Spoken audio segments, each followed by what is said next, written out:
let's go to Vol. So on the realized side of things, realized Vol dropping over the week back down to the low 30s on both assets. So steady decline there. Implied vols did trade down into the weekend, which is typical, but they have kind of stabilized since then. Bitcoin bouncing, Ethereum kind of flat. Volatility carry back to positive, looking at about 5 or 6 vols on both assets there, which is around the median sort of level, so where it typically would be. We had, like I said, we anticipated that ETH would struggle with that dealer gamma exposure from all the call selling, and it has been stuck at 2,300. We think this positioning setup remains as it is for now. So theta harvesting is the name of the game until something bigger kind of jolts the crypto market out of this current range. If there's anything in the near term that's going to do that, it's probably to the downside in terms of Bitcoin. So we'll see what sort of impact that has on Ethereum if Bitcoin was to drop by 5% odd. But for now, that's kind of our thoughts on it. Bitcoin positioning is a bit more neutral though. So Bitcoin doesn't have a load of short gamma on it. Like, we had seen earlier in sort of January. It's much more neutral. But, the Celsius liquidations, the Genesis liquidations, they could certainly hit spot prices, and that will likely have some read through for things like Ethereum.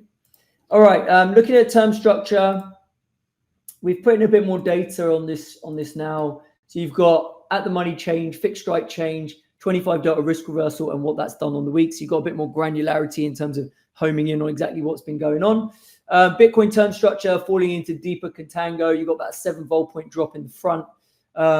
Longer dated, not doing too much, only down half a point. So it's quite a normal sort of move for things that aren't really realizing. ETH term structure, similar sort of movement, but just on a lesser scale in terms of the front, only down 2 points. And then the back end actually catching about a half a vol point bid in terms of Ethereum, that wanting to trade 2 vols premium to Bitcoin longer dated vol. Okay, implied vols do seem to be falling pretty fast though, back towards their lows, as spot has found this range again, and the gamma sellers are coming back in force because they want to earn their premium, they want to earn their income, and right here, right now, it's not obvious what is going to move the crypto market materially in the near term. Okay, vol spread wise, not a massive change in the vol spread. You can see it hanging around still near flat in the front end, and then about 2 vols in the back.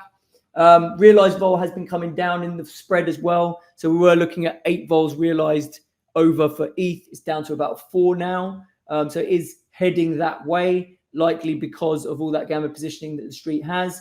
The spot spread has been trading in a much tighter range though. Remember, it had that big rally, then it faded about half that rally, and now it's kind of sitting in the middle. We do think the long Ethereum, short Bitcoin vol spread continues to make sense, but the front end could easily see Bitcoin pop again, right? So we could see this line move down as Bitcoin becomes the driver of volatility because there's something going on in the flows, whatever it is, and Ethereum might kind of just sit there and not do a lot because of all the gamma positioning.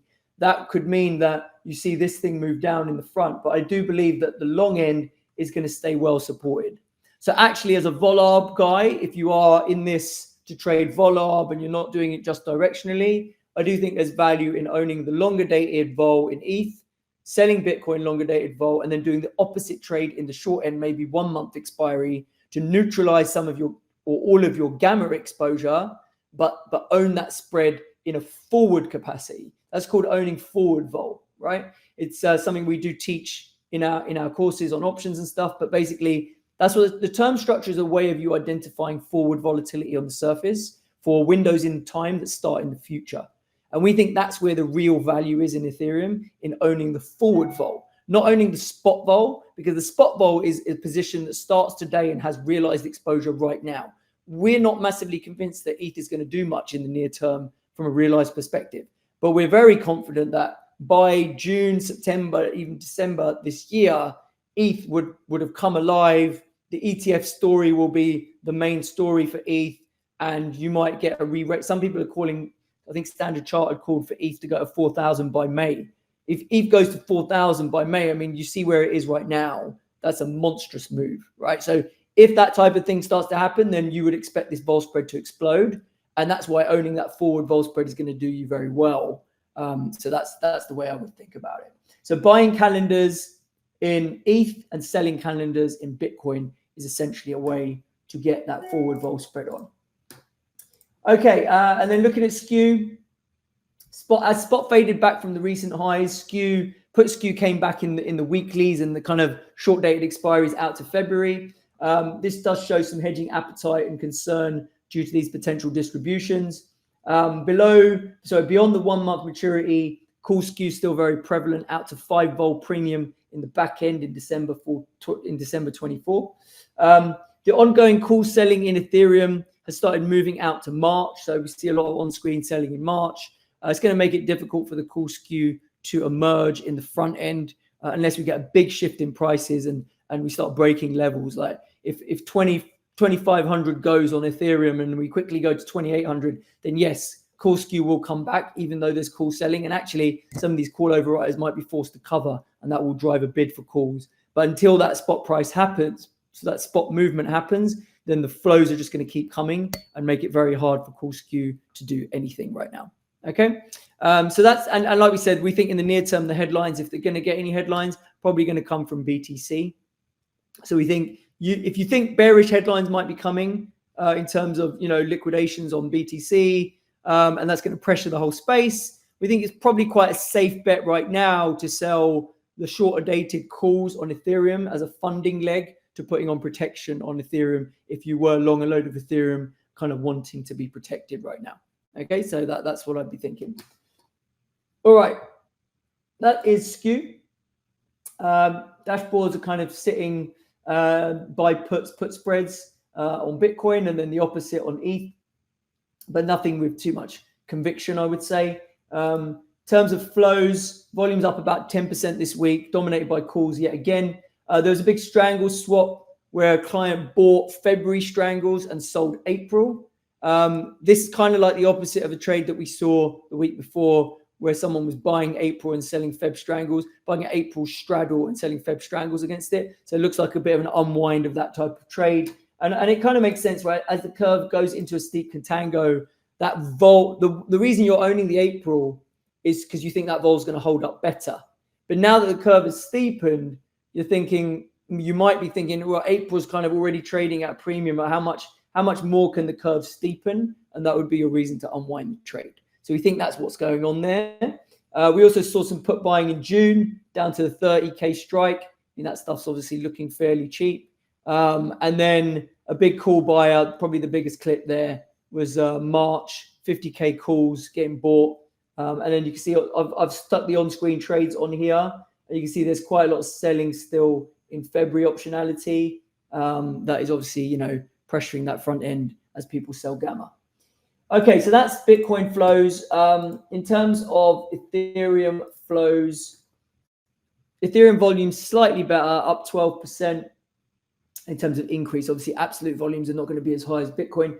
The biggest block was a big buyer of February 2,500 calls. That's this massive green blob here.